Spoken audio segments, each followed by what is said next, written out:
পদ্মর স্বামী যখন তাকে জিজ্ঞেস করছিল, আমার দ্বিতীয় বিবাহ নিয়ে তোমার কি মতামত পদ্ম, তখন পদ্ম এক বাক্যে উত্তর দিয়েছিল, করে নিন বিয়ে। সেদিন প্রিয় স্বামী অপলক দৃষ্টিতে কিয়ৎক্ষণ তাকিয়েছিল স্ত্রীর মুখ পানে। তার দু চোখে বিস্ময় ছিল, ছিল না অবিশ্বাসের ছাপ। নিষ্প্রাণ মুখ নিয়ে চেয়েছিল সে, অতঃপর চলে গিয়েছিল। যাওয়ার আগে কিচ্ছুটি বলেনি।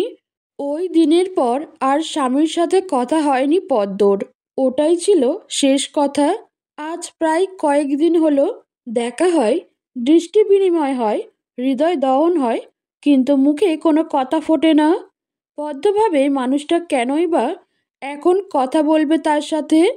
কিছুদিন পর মানুষটা নতুন বিয়ে করতে চলেছে। সে তো এখন মানুষটার কাছে একটি অবহেলার জিনিস, বই আর কিছু নয়। তার সাথে কথা বলার মন কি এখন আছে মানুষটার?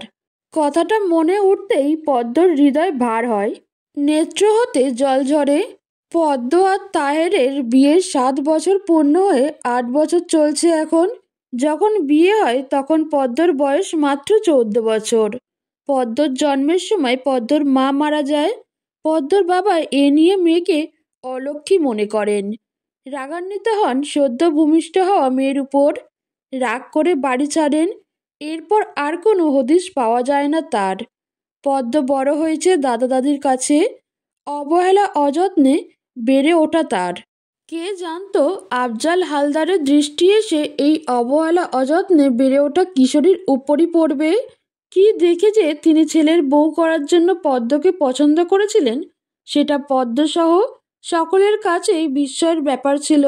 হয়তো পদ্ম লাবণ্যময়ী রূপের অধিকারী হওয়াতেই পছন্দ করেছিলেন। তিনি পদ্মকে ছেলের বউ করে নেওয়ার জন্য প্রস্তাব পাঠালেন পদ্মের দাদা দাদির কাছে। দাদা দাদির কাছে পদ্ম ছিল একটা বোঝা স্বরূপ। এ বোঝাকে বিতাড়িত করতে পারলেই তারা মুক্ত এবং চিন্তা স্বাধীন। আর যখন প্রস্তাবটা এলো বড় ঘর থেকে, তখন তো সেটা ফিরিয়ে দেওয়ার প্রশ্নই আসে না। আফজাল হাওলাদের কাছ থেকে প্রস্তাবটা পেয়ে তারা খুশিতে গদগদ হলেন। আফজাল হাওলাদের পারিবারিক অবস্থা অনেক ভালো, বিষয় সম্পত্তি আছে বিপুল পরিমাণে।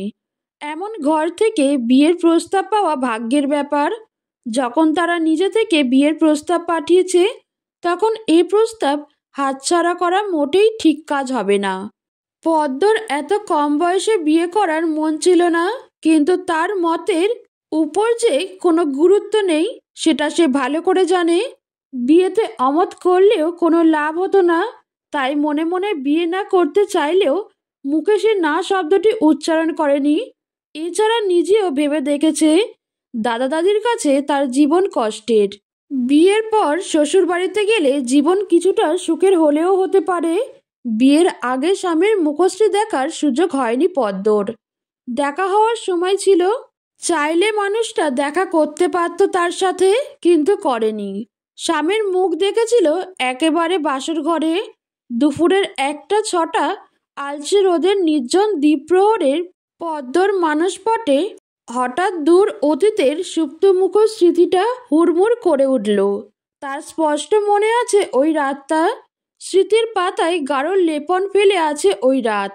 সে লাল বেনারসি পরে বসেছিল। কাঁচা ফুলের গন্ধে ভাসছিল পুরো কক্ষ। তার বুক ছিল দুরু দুরু। শ্বশুরবাড়িতে পা রাখার পর থেকেই বক্ষে তার এমন সময় শুরু হয়েছিল যা বলার মতো নয়। পুরো অচেনা এক পরিবেশে এসেছে সে। ভয় আড়ষ্টতায় অন্তর গাঁট হয়েছিল। একটু পরেই সেই স্বামী নামক ব্যক্তিটার সাক্ষাৎ পেতে চলেছে, যে ব্যক্তিটাকে সে 1 সেকেন্ডের জন্য এর আগে আঁকিপাত করেনি। পদ্মর হৃদয় ছটপট করেছিল। এমন মুহূর্ত তার জীবনে আর কখনো আসেনি। কক্ষের দরজা খোলা ছিল। হঠাৎ খোলা দরজা দিয়ে একজন সুঠাম দেহের মানুষের আগমন ঘটল। পদ্মর দম বন্ধ হয়ে এলো ওই মুহূর্তেই। ঘোমটার আড়ালে তার মুখটা দেখলে নিশ্চয়ই মুখটা হেসে ফেলতো তখন। কয়েক মুহূর্ত পদ্মর অন্য কোনো দিকে ভ্রুক্ষেপ ছিল না। সে ব্যস্ত ছিল নিজেকে মানাতে। তার ভিতরটা ক্রমশ জড়সড় হয়ে আসছিল। সাহস নামের যে জিনিসটা আছে, সেটা চুপসানো বেলুনের মতো নেতিয়ে পড়েছিল একেবারে। তাহের খাটের পাশে থাকা একটা টুল টেনে বসলো। চুপচাপ কিছুক্ষণ তাকিয়ে রইল বধূবেশী মেয়েটার দিকে। ঘোমটার কারণে মেয়েটার ভয়ে থমথমে মুখ দেখতে পাচ্ছে না, কিন্তু বেশ উপলব্ধি করতে পারছে মেয়েটার ভাবগতিক। মনে মনে হাসি পেল তার। কত ছোট্ট একটা মেয়ে বধূবেশে বসে আছে তার ঘরে। 11 বছরের ছোট তার। তাহেরের হাসি ঠোঁটে উপচে পড়তে চাইলে সে কোনো রকম চেপে নিল সেই হাসি। আরও কিছুক্ষণ নীরবতার পর বধূবেশী কিশোরী মেয়েটার উদ্দেশ্যে বলল, আসসালাম আলাইকুম। পুরুষালী কণ্ঠের বিশুদ্ধ সালামের ধ্বনি শুনে পদ্মর গলা শুকিয়ে এলো। হৃৎকাঁপন বেড়ে গেল আরও কয়েক গুণ। মুখমণ্ডল ঘামতে লাগলো। চাইছে সালামের উত্তরটা দিতে, কিন্তু গলার কাছে কঠিনভাবে কিছু একটা বিঁধে আছে, যেটা গলা থেকে স্বর বের হতে দিচ্ছে না। শত চেষ্টা করেও পদ্ম ব্যর্থ হলো সালামের উত্তর দিতে। গলা দিয়ে সামান্য একটু আওয়াজও বের হলো না তার। তাহের বলল, কেউ সালাম দিলে সালামের উত্তর দিতে হয়, জানো না সেটা? তাহেরের কথায় পদ্মর ভিতরটা আরও চুপসে গেল, কাঁচুমাচু হয়ে গেল ভয়ে। এবারও সে নির্বাক রইল। তাহের প্রশ্নের উত্তর পেল না। পদ্মর এমন অভিপ্রায় দেখে তার কেবল হাসি পেতে লাগলো, কিন্তু সে হাসল না। প্রসঙ্গ পাল্টে বলল, আমি তাহের হাওলাদার, তোমার স্বামী, চেনো আমাকে? পদ্ম একটু থমকালো। তাহেরের প্রশ্নটা ভালো করে উপলব্ধি করার চেষ্টা করলো। এটা আবার কেমন কথা, কেমন প্রশ্ন? কথাটায় বড় ধরনের একটা গরমিল উপলব্ধি হলো তার। কি ব্যাপার, এত চুপচাপ কেন তুমি?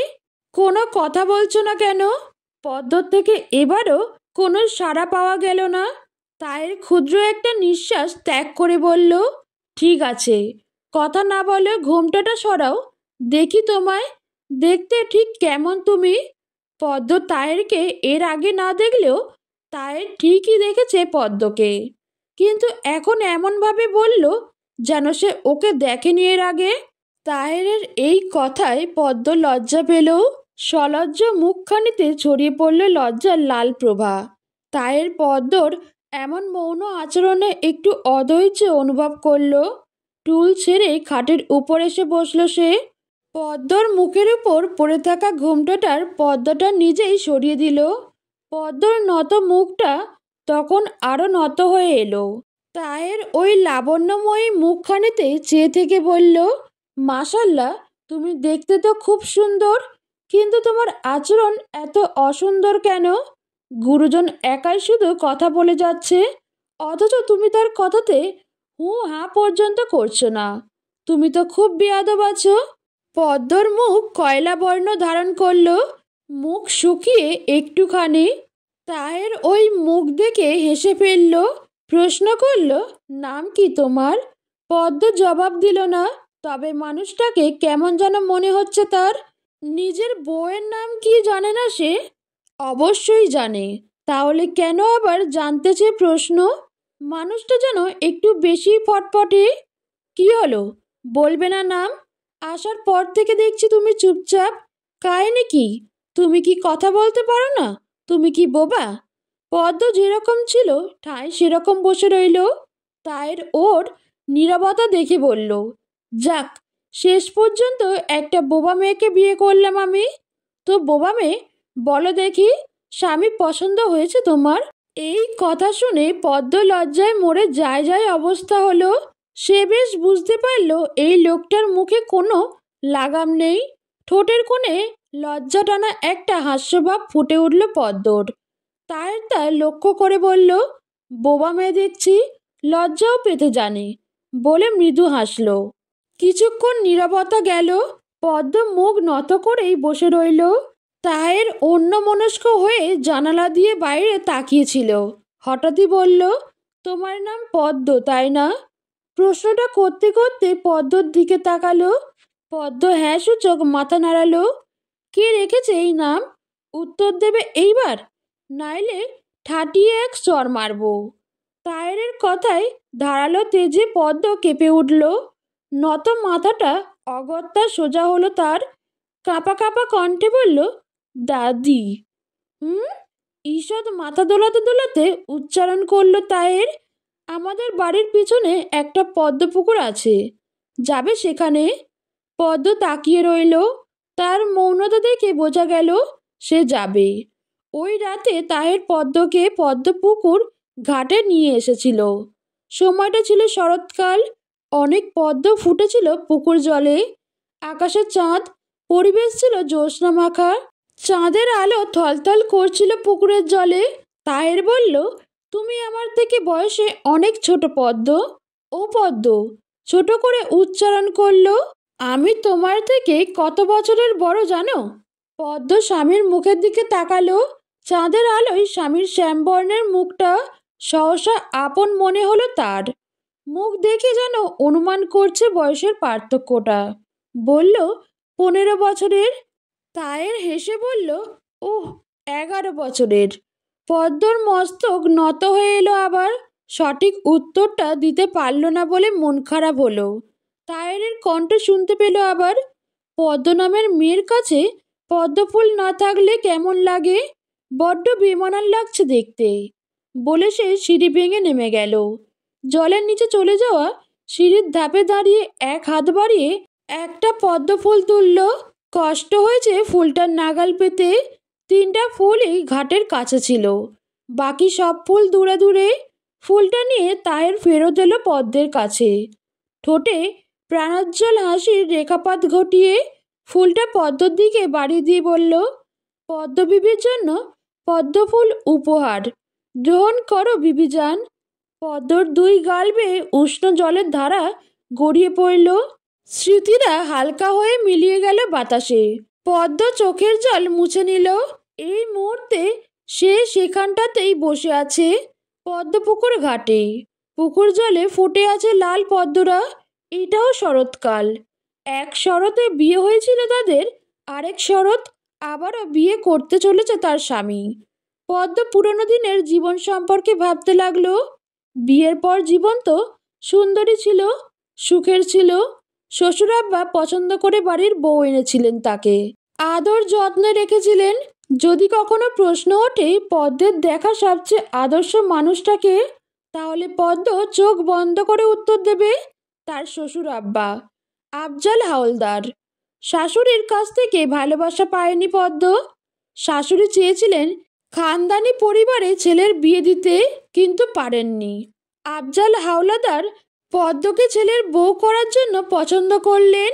ফিরোজা বেগম ভেবেছিলেন ছেলে এই বিয়েতে মত দেবে না, কিন্তু সেখানেও তার ভাবনায় জোর খাটল না। তাহের প্রথমে মেয়ে ছোট বলে বিয়েতে অমত করলেও পরে আবার মত দেয়। বিয়েটা হয়ে যায়। কিছু করার থাকে না ফিরোজা বেগমের। শাশুড়ির ভালোবাসা না পেলেও এখানে খারাপ জীবন কাটছিল না পদ্মর। শাশুড়ির বাধ্য হয়ে হলেও পদ্মর সাথে ভালো আচরণ করতে হতো। তার মাঝে ধীরে ধীরে বোধহয় একটু একটু মায়াও জন্ম নিচ্ছিল পদ্মর জন্য। কিন্তু একটা ঝড় সেই মায়ার খুঁটি নাড়িয়ে দিল। পদ্মর জীবনে তখন থেকেই একটু একটু করে বিষাদ ঢুকে পড়ছিল। যখন তার শ্বশুর মারা গেল, শ্বশুর মারা গিয়েছে আজ প্রায় 1 বছর হলো। শ্বশুর মারা যাওয়ার পর যেন শাশুড়ি একটু রুক্ষ হয়ে উঠল পদ্মর প্রতি। খিটখিটে আচরণ করত। আর খিটখিটে আচরণ একেবারে নির্দয় হয়ে উঠল যখন প্রকাশ পেল পদ্ম মা হতে পারবে না কোনোদিন। এটা প্রকাশ হওয়ার পর কত লোকের কত কথা শুনতে হলো পদ্মকে। কত অশ্রু যে বিসর্জন দিয়েছে সেটা শুধু সে জানে। তায়ের জানে না, সেও অনেক কিছু জানে। তায়ের অবশ্য মা হতে পারবে না এ বিষয় নিয়ে কখনো কিছু বলেনি তাকে। 1টা মাস থমথমে পরিবেশের মধ্য দিয়েই কেটে গিয়েছিল। ঝামেলা যত শুরু হলো ওই 1 মাস পর। তায়ের মা, ভাই, ভাবি, চাচার পরিবার সবাই মিলে তায়েরকে বুঝ দিতে লাগলো পদ্মকে তালাক দিয়ে নতুন একটা বিয়ে করার জন্য। তায়ের এটা শুনে রেগে গেল। ঝগড়াঝাটি, কথা কাটাকাটি চলল অনেক দিন অবধি। তায়ের কিছুতেই পদ্মকে ডিভোর্স দিয়ে অন্য কাউকে বিয়ে করবে না। কিন্তু হঠাৎ কি যেন হলো তায়ের। যত সময় যাচ্ছিল পদ্ম বুঝতে পারছিল তায়ের মত পরিবর্তন হচ্ছে ক্রমশ। হয়তো তায়ের বুঝতে পেরেছে একটা সন্তান জীবনের অতি প্রয়োজনীয় সম্পদ। এই জন্যই হয়তো সে দ্বিতীয়বার বিয়ে করার জন্য মনস্থির করেছে। পদ্ম এ ব্যাপারে নিশ্চিত হয়েছিল যখন তায়ের তাকে জিজ্ঞেস করেছিল, আমার দ্বিতীয় বিবাহ নিয়ে তোমার কি মতামত পদ্ম? মানুষটার যদি দ্বিতীয় বিয়ে করার মন না থাকতো তাহলে কি জীবনে এমন একটা প্রশ্ন করতো স্ত্রীর কাছে? পদ্ম ধরে নিয়েছিল তায়ের তাকে ডিভোর্স দিয়ে নতুন বিয়ে করবে, কিন্তু তায়ের তার ধারণায় কিঞ্চিত পরিবর্তন এনেছে। তায়ের বিয়েতে মত দিয়েছে ঠিকই, কিন্তু তাকে ডিভোর্স দেয়নি। তায়েরের পরিবার এ বিষয়েও ক্ষেপে যায়। এ মেয়েকে ঘরে রাখার কি আছে, নতুন বিয়ে তো করছেই। তাহের সকলকে সাফ জানিয়ে দিয়েছে পদ্মকে সে কিছুতেই ডিভোর্স দেবে না। এ নিয়ে আর একটা কথা হলে সে বাড়ি ছেড়ে চলে যাবে। পরিবারের লোকেরা এরপর আর কিছু বলার সাহস পায়নি। ছেলে যে দ্বিতীয় বিয়েতে মত দিয়েছে এটাই অনেক। পদ্ম বসে বসে অনেক কিছুই ভাবছিল। ভাবনা স্থিতিশীল হলো কারো আগমনে। সে না দেখেও বুঝলো এটা তায়ের। অন্তঃকরণ কান্নার সুর ধরেছিল যেন। পদ্ম থামিয়ে দিল সেই করুণ ধ্বনি। বসা থেকে উঠে দাঁড়ালো দ্রুত। পিছন ফিরতেই স্বামীকে দেখলো। এক মুহূর্তের জন্য দৃষ্টি বিনিময় হলো দুজনের। পদ্ম আর দাঁড়াতে চাইল না এখানে। সে চলে যেতে নিলেই তায়ের তার হাত ধরে আটকালো। থামতে হলো তার। পিছনে তাকালো স্বামীর দিকে। স্বামীর মৌন অবস্থা বোঝার চেষ্টা করলো। মানুষটা কি কিছু বলতে চাইছে তাকে? না, কিচ্ছু বলল না মানুষটা। মানুষটার দু চোখে কিছু বলার উদ্বেগ, কিন্তু মুখ নির্বাক। পদ্ম সময় নষ্ট করল না, হাত ছাড়িয়ে চলে গেল। ফিরোজা বেগম বাড়ির উঠানে দাঁড়িয়ে দাঁড়িয়ে চেঁচামেচি করছেন। চেঁচামেচির বিষয় হচ্ছে পদ্ম ইদানিং কাজবাজ করছে না তেমন। পদ্ম ঘরের ভিতর বসে শুনছে শাশুড়ির ধারালো এক একটা কথা। কিছু বলছে না, সব সহ্য করে নিচ্ছে। কি বা বলার আছে তার? হৃদয় যেখানে এখন মৃতপ্রায়, সেখানে কাজের প্রতি কার মন থাকে? মানুষগুলো তাকে একটুও বোঝার চেষ্টা করে না, একটুও না। এই বিশ্ব ভূখণ্ডে পদ্ম নিজেকে ভীষণ একলা এবং অবহেলিত অনুভব করছে। ঘরের দরজা বন্ধ রেখেছে সে। জানালায় দাঁড়িয়ে উঠোনে দৃষ্টি রেখেছিল এতক্ষণ। সম্মুখ জানালা ছেড়ে পিছনে জানলা থেকে অগ্রসর হলো। তায়েরের কথা ভাবছে সে। মানুষটার কাছে আসলেই সে অবহেলার পাত্রী হয়ে গেছে। কই, তাহের তো কিছু বলল না নিজের মাকে। সে তো উঠোনেই উপস্থিত ছিল। মায়ের কথার প্রতিবাদ কি করা উচিত ছিল না তার? ছিল তো, কিন্তু করল না। পদ্মর হৃদয়ে অভিমান স্তূপীকৃত হয়ে গেড়ে বসল। চোখের তারায় চিকচিক করে উঠল অশ্রু। মনে মনে তায়ের উদ্দেশ্যে প্রশ্ন করল, আপনার কাছে এতটাই অনীহার পাত্রী হয়ে গেছি তায়ের সাহেব? প্রশ্নটা করতে হৃদয়ে খুব ব্যথার উপলব্ধি হলো। হৃদয় যেন ক্ষয় হতে শুরু করেছে। পদ্ম তায়ের সাহেব শব্দ দুটো নিয়ে ভাবতে লাগলো। বিয়ের এত বছরেও সে কখনো তায়েরকে কোনো কিছু বলে সম্বোধন করেনি। তায়ের অথবা তায়ের সাহেব ডাকতে তার কেমন যেন লাগতো, তাই কখনো ডাকেনি। একবার তায়েরকেই জিজ্ঞেস করেছিল, আপনাকে কি বলে ডাকবো আমি? তায়ের উত্তর দিয়েছিল, পদ্মবিবির স্বামী বলে ডেকো। তায়ের উত্তরে পদ্ম লজ্জা পেয়ে অন্যদিকে মুখ ফিরিয়ে নেয়। মানুষটা এমন তেরা বেঁকা কথা বলে যেন সোজাসাপটা কথা বলতে পারে না। তায়ের পদ্মর লজ্জা মাখা মুখখানে দেখে হাসে। সে বসে আছে খাটে, আর পদ্ম দাঁড়িয়ে। সে বসা থেকে দাঁড়িয়ে হাত দিয়ে পদ্মর মাথাটা নিজের বুকে টেনে নিল।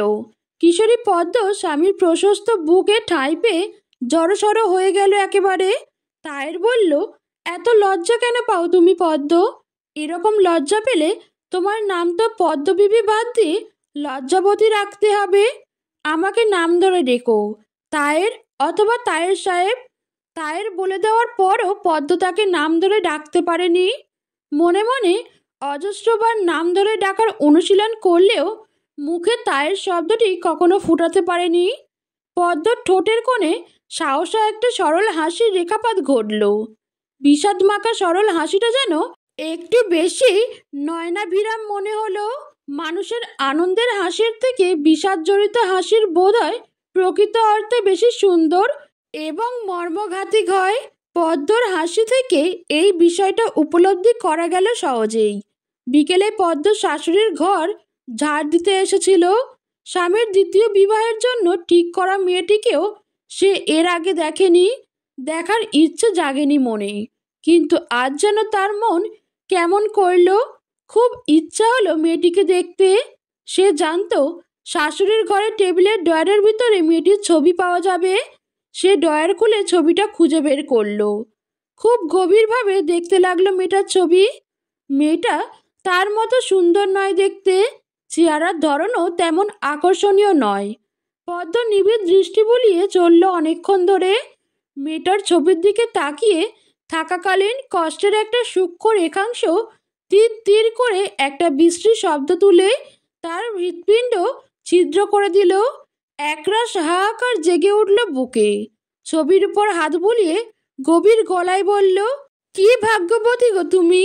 আরো হয়তো কিছু বলতো সে, হয়তো হৃদয়ের জমা কষ্টের ক্ষুদ্র একটা অংশ এই ছবির ভিতরে থাকা মেয়েটার কাছে সে এভাবেই প্রকাশ করত। কিন্তু তার আগেই তার শাশুড়ি এসে পড়ল। পদ্ম ব্যস্ত হয়ে ছবিটা ঢুকিয়ে রাখলো ড্রয়ারে। ফিরোজা বেগম ঘরে ঢুকে পদ্মকে দাঁড়িয়ে থাকতে দেখে কটু স্বরে কয়েকটা কথা শোনালেন।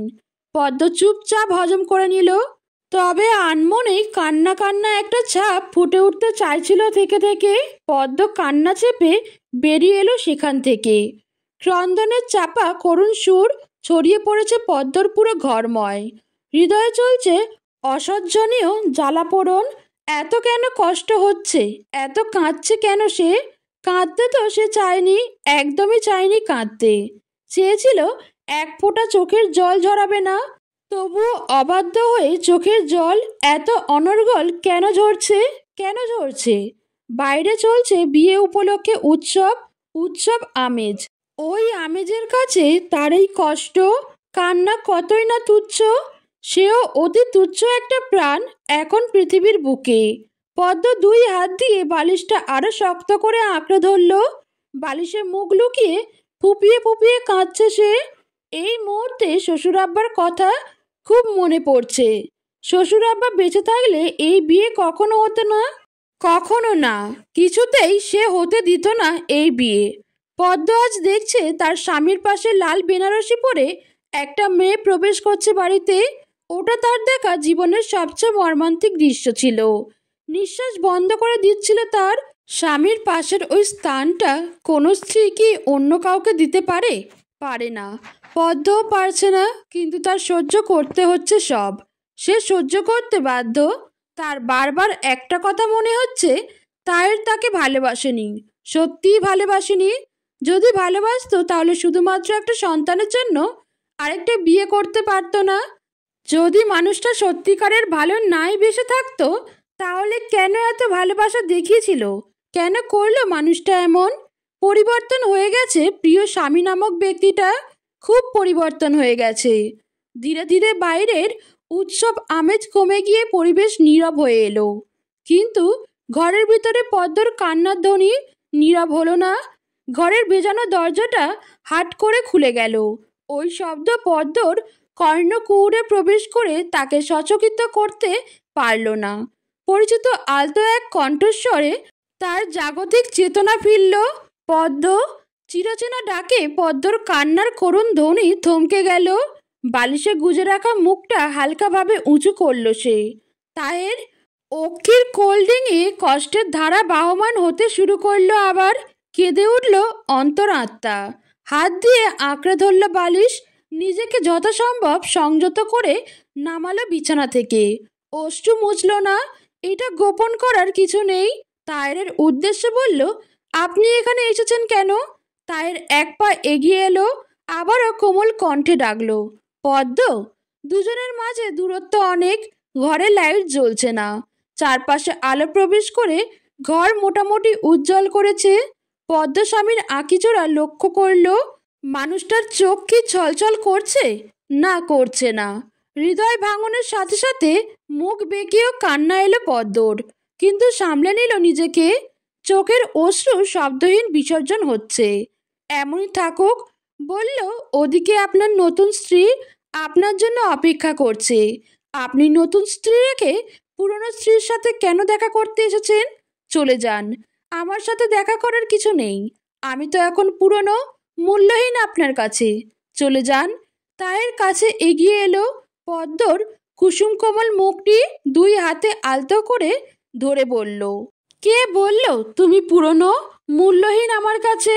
পদ্ম তায়ের হাত সরিয়ে দিয়ে বলল, মিথ্যা ভালোবাসা আমাকে আর দেখাবেন না তায়ের সাহেব। আমি দেখতে চাই না আপনার এমন ভালোবাসা। তাহের ভৎসনাথ সুরে বলল, মিথ্যা? পদ্ম মিথ্যা শব্দটার ব্যাখ্যা দিতে পারল না। কান্না ভেজা কণ্ঠে বলল, চলে যান, উনি অপেক্ষা করছেন। তায়ের স্তম্ভিত হয়ে তাকিয়ে রইল কয়েক সেকেন্ড। এটা নিয়ে কথা বাড়ালো না আর। পদ্মর কাছ থেকে আবারও একই কথা ভেসে এলো, চলে যান। পদ্ম এই মুহূর্তে বুঝতে পারল না তায়ের মৌন অবস্থা।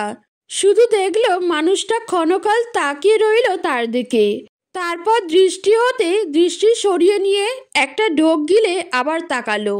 তারপর হালকা মাথা দুলিয়ে ক্ষীণ কণ্ঠে বলল, যাচ্ছি, বলে চলে গেল তাহের। সে চলে যাওয়ার পর আবারও কান্নায় ভেঙে পড়ল পদ্ম। আজ অনেক দিন পর তাহেরের সাথে কথা হয়েছে তার। এতদিনে একটা কথাও হয়নি। কান্না চলল কিছুক্ষণ। ধীরে ধীরে সে নিজেকে সামলে নিল। জল ল্যাপটানো চোখে এগিয়ে এসে দাঁড়ালো পিছনের জানলায়। এখান থেকে বাড়ির পিছন দিকটা দেখা যায় পদ্মপুকুরও। কয়েক মুহূর্ত পদ্মপুকুরের দিকে অপলক তাকিয়ে থেকে দৃষ্টি দিল আকাশ পানে। আকাশে উজ্জ্বল চাঁদ। আবারও তাকালো পুকুরে। পুকুরে লাল পদ্ম। রাতটা একেবারে তার আর তাহেরের বাসর রাতের মতো মনে হচ্ছে না। এই পদ্মপুকুর ঘাটেই কত স্মৃতি আছে তার আর তাহেরের। সুপ্ত মুখের স্মৃতি সব। অনেক কিছু মনে আছে পদ্মর, কেন যেন ভুলতে পারে না স্মৃতিগুলো। সময়টা বিয়ের প্রথম দিকের ছিল। বিয়ে হওয়ার কারণে পদ্ম স্কুলে যাওয়া বন্ধ হয়ে গিয়েছিল। কিন্তু শ্বশুর আব্বা চেয়েছিলেন পদ্মকে লেখাপড়া করাতে। তিনি একজন গৃহশিক্ষক রাখলেন পদ্মর জন্য। 1 মাস পড়েছিল সেই শিক্ষকের কাছে। শিক্ষকের স্বভাব চরিত্র তেমন ভালো ছিল না। কেমনই যেন একটা দৃষ্টি ছিল তার পদ্মের উপর, যা পদ্মের একদম ভালো লাগতো না। পদ্ম ঘটনাটা একদিন তাহেরের কাছে বলল। তাহের শুনে তো খেপে গেল। পরের দিন যখন গৃহশিক্ষক পড়াতে এলো, তখন তাহের বকাঝকা করে বিতাড়িত করে দিল তাকে। তাহের যে এত রাগারাগি করবে তা পদ্মর ধারণা ছিল না। গৃহশিক্ষককে তো ভাগিয়ে দিল তাহের। এখন পদ্ম পড়বে কার কাছে? একজন মহিলা গৃহশিক্ষিকার সন্ধান করা হলো, কিন্তু পাওয়া গেল না। পরে সিদ্ধান্ত হলো তাহের পড়াবে পদ্মকে। প্রস্তাবটা তাহের নিজেই রেখেছিল। সন্ধ্যার পর তার কোনো কাজ থাকে না, সুতরাং পড়াতে সমস্যা হবে না। 7টা থেকে 9টা পর্যন্ত পড়াবে। বেশ, যা কথা তেমনই কাজ শুরু। রোজ সন্ধ্যা 7টায় পড়াতে বসে সে পদ্মকে। কিন্তু সমস্যা হলো, পড়াতে বসলেই তার আচরণ হয়ে ওঠে রাগী শিক্ষকের মতো। কোথাও একটু ভুল হলেই রেগে যায়, বকাঝকা শুরু করে। পড়ানোর সময় আবার একটা বেতও সাথে নিয়ে বসে, যেন আসলেই সে একজন শিক্ষক এমন ভাব করে। তার এমন আচরণের জন্য পদ্ম আর তার কাছে পড়বে না বলে শুনতে পায়। সেই থেকে একটু সংযত হয় তাহের। পড়াতে বসার আগে পণ করে বসে, একদমই মাথা গরম করবে না। কিন্তু পড়াতে বসলেই ওই যে সে রাগী শিক্ষক হয়ে যায়। মাথা গরম না করে একদমই পারে না। দেখা যাবে বেত দিয়ে টেবিলে জোরে জোরে আঘাত করছে, সেই সাথে বকছে ছাত্রীরূপে থাকা নিজ স্ত্রীকে। এমনই একদিন পড়াতে বসে খুব বকাঝকা করলো পদ্মকে। অঙ্ক ভুল করছে পদ্ম।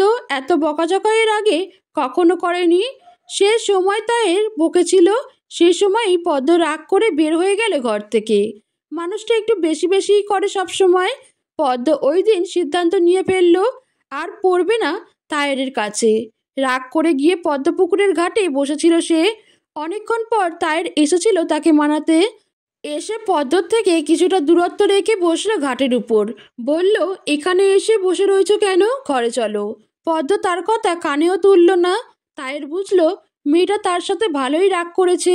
আমি কি করব? আমি কি তোমার সাথে রাগারাগি করতে চাই? আমি তো পড়াতে বসে খুব সুন্দর আচরণ করতে চাই, কিন্তু আমার মাথা তো নিজে থেকেই গরম হয়ে যায়। দোষটা কি এখন আমার? দোষটা তো আমার মাথার কাছে জিজ্ঞাসা করো এখন, কেন সে এমন করে। এসব কথা পদ্মর মন করাতে সক্ষম হলো না। তায়ের ব্যর্থতা অনুভব করলো, আদুরে কণ্ঠে ডাকলো, পদ্ম। পদ্ম অন্যদিকে মুখ ঘুরিয়ে নিল একেবারে। তায়ের নিকটে এগিয়ে এলো। তায়ের আসতেই পদ্ম ওদিকে সরে বসলো। তায়ের এবার কঠিন গলায় বলল, কি ব্যাপার, ওদিকে সরে যাচ্ছ কেন তুমি? পদ্ম উত্তর দিল না। তায়ের আবারও কাছে এগিয়ে এসে বসলো। পদ্ম দূরে সরে গেল আবার। তায়ের রাগ অনুভব করে বলল, বাচ্চা মেয়ে বিয়ে করলে এই সমস্যা। এদের রাগ আসমান ছোঁয়া হয়। এখন কি বাচ্চাদের মতো করে বোঝাতে হবে তোমাকে যে সোনামণি রাগ করে না? তায়ের এই কথাটা একটু বেশি গায়ে লাগলো পদ্মর। তায়ের দিকে তাকিয়ে বলল, আপনি এমন কেন? তায়ের একটু হোঁচট খেলো। কেমন আমি? আপনার কাছে পড়বো না আমি? তায়ের সম্মানে আঘাত লাগলো। বলল, কেন পড়বে না? কি খুঁত আছে আমার মাঝে? আমি কি একজন শিক্ষক হিসেবে অযোগ্য? অযোগ্য কি না জানি না, তবে যোগ্য নন। আমি পড়ব না। আপনি একজন শিক্ষিকা খোঁজার ব্যবস্থা করুন। ব্যবস্থা কি মুখের কথা? জানোই তো এর আগে কত শত খুঁজেও পায়নি। খুঁজে না পেলে নেই, তারপরও আমি আপনার কাছে পড়ব না। তুমি কি মূর্খ থাকতে চাও? আপনার কাছে পড়ার থেকে মূর্খ থাকা ভালো। সম্মানে লাগা আঘাতটা এবার নিজের বিস্তৃতি ঘটালো। তায়ের বলে উঠল, বেয়াদব মেয়ে, স্বামীর মুখের উপর কথা বলছো? পদ্ম কিছু বলল না। তায়ের আবারও কাছে এগিয়ে এলেই পদ্ম দূরে সরে যাচ্ছিল। তায়ের অমনি ওর এক হাত ধরে টান দিয়ে কাছে এনে ফেললো। কোথায় যাচ্ছ? হুঁ, কোথায় যাচ্ছ? সাথে সাথে থাকো। এখানে জিনের অভাব নেই। রাত হলেই হাজার কয়েক জিন ঘুরে বেড়ায় এখানে। সুন্দরী কোনো মেয়ে বসে আছে দেখলেই একেবারে তুলে নিয়ে যাবে। পদ্মর মনে হঠাৎই একটু ভয় ঢুকে পড়ল। গলা নিচু করে বলল, এখানে জিন আছে? হুম। আর তুমি জিনের সর্দারের কাছে বসে আছো এখন? পদ্মের মনে ভয় কামড় দিল। মানে? তায়ের পদ্মের কানের কাছে গিয়ে মুখ নিয়ে ফিসফিস করে বলল, আমি একটা জিন পদ্ম, তোমার স্বামী না। তোমার স্বামী তো ঘরে, আমি হলাম একটা বদ জিন। পদ্মর চোখের তারায় ভয় ছেয়ে গেল। ভয়ার্ত চোখ জোড়া মেলে একবার তাকালো তায়ের দিকে। মনে প্রশ্ন জাগলো, এটা আসলেই তার স্বামী তো? প্রশ্নটা মনে জাগতেই পদ্ম লাফ দিয়ে উঠে দাঁড়ালো। এক মুহূর্ত না দাঁড়িয়ে দৌড়ে চলে গেল বাড়ির ভিতর। আস্তে আস্তে পিছনে শুনতে পেয়েছিল, আরে আমিই তোমার স্বামী, জিন নই। তায়ের এই কথাটা মনে পড়তেই হেসে উঠল পদ্ম। চোখের পানি শুকিয়ে গিয়েছিল, আবারও ভিজে উঠল চোখ। ঝরেও পড়ল টুপ করে। আসলে মানুষটার ভালোবাসা মিথ্যা ছিল না। মানুষটা পরিবর্তন হয়ে গেছে এখন, সাথে ভালোবাসাও। আকাশের দিকে তাকালো পদ্ম। আজ তার ইচ্ছা হচ্ছে ওই আকাশের সাথে মিলিয়ে যেতে। কিভাবে মিলিয়ে যাওয়া যায় আকাশের সাথে? পদ্ম চোখের জল মুছে নিয়ে সরে এলো জানলার কাছ থেকে। এসে আলমারি খুলল। আলমারি খুঁজে পদ্মরঙা শাড়িটা বের করলো। শাড়িটার গায়ে যেন লাল পদ্মরি রং, সাদা লাল গোলাপির সংমিশ্রণ। শাড়িটা তাহের দিয়েছিল বছরখানেক আগে। দেওয়ার আগে বলেছিল, পদ্মর জন্য পদ্ম শাড়ি নিয়ে এসেছি। কথাটা শুনে অবাক হয়েছিল পদ্ম, কিন্তু তায়ের যখন শাড়িটা দেখালো তখন তার নিজেরই মনে হলো আসলেই যেন এটা একটা পদ্ম শাড়ি। আজ এই পদ্ম শাড়িটা পরবে। পদ্ম পরনের কাপড় পাল্টে শাড়িটা পরলো। আয়নার সামনে এসে বলল, তারপর মুখে পাউডার মাখলো, চোখে কাজল দিল, ঠোঁটে লিপস্টিক, হাতে পরলো গোলাপি রঙের চুড়ি। সাজলো সে। সাজতে সাজতে নিজের ভবিষ্যৎ সম্পর্কে ভাবছিল। তাই তো তাকে আর আগের মতো ভালোবাসে না। মানুষ বুঝ দিতে দিতে মানুষটাকে তার কাছ থেকে অনেক দূর করে দিয়েছে। যাও একটু ভালোবাসা আছে তাও নিঃশেষ হয়ে যাবে। কদিন থাকবে সাহেবের মনে তার জন্য এই ঠুনকো ভালোবাসা? বড়জোর কিছুদিন, এর বেশি নয়। একটা বাচ্চা হলে তো তাই ভুলেই যাবে সে কে। পদ্ম নামের মেয়েটাকে একদমই চিনতে পারবে না তখন। হয়তো বলা যেতে পারে তাই তাকে ভুলবে না, ভালোবাসবে, কিন্তু আসলে বাস্তবতা এমন নয়। বাস্তবতা হলো সে ধীরে ধীরে তাইরের মন থেকে খসে পড়বে। বাস্তবতা খুব কঠিন জিনিস। পদ্ম ইতিমধ্যে উপলব্ধি করতে শিখেছে এটা। সে হাতের চুড়িগুলো নাড়িয়ে মৃদু ঝুনঝুন একটা শব্দ করতে করতে বলল, আপনি ভালোবাসেন না আমায়? আপনি ভালোবাসেন না তাহের? পদ্ম ঘর ছেড়ে বের হলো। আজ অনেক শখ করে সেজেছে সে। মাথায় টিকলি দিতেও ভুলেনি, পায়েও খুব যত্ন করে আলতা পড়েছে। আলতাটা 5-6 মাস আগে কিনেছিল, দেওয়া হয়নি, আজ দিল। খুব যত্ন সহকারে দিয়েছে। পদ্ম পুকুর ঘাটে এসে থামলো সে। জ্যোৎস্নার আলোয় কি অপূর্ব লাগছে পুকুরটা। ইচ্ছা করছে পদ্ম ফুলের মতো তারও জলে ভাসতে। সাঁতার জানে না বলে কখনো নামা হয়নি পুকুরে। তাইর অনেকবার বলেছিল সাঁতার শেখাবে, কিন্তু পদ্ম সাহস পায়নি পানিতে নামতে। ছোটবেলা থেকেই তার পানিতে নামতে ভয় হয়।